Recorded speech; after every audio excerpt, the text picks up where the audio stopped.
हमारे सातवें इमाम का नाम मूसा, लक़ब काजिम और कुनियत अबू जाफ़र है। आपके वालिद छठे इमाम जाफ़र सादिक और वालिदा हमीदा खातून थी। आप मकामे अबवा में 7 सफ़र 128 हिजरी को पैदा हुए।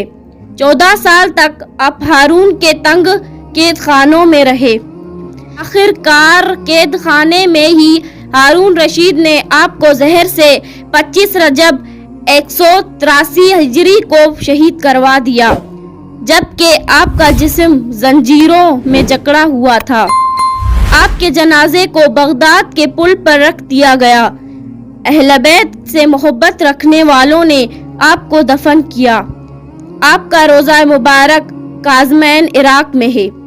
और नीचे जो वो सब्सक्राइब का बटन है ना, उसको हिट करो, जल्दी से करो सब्सक्राइब।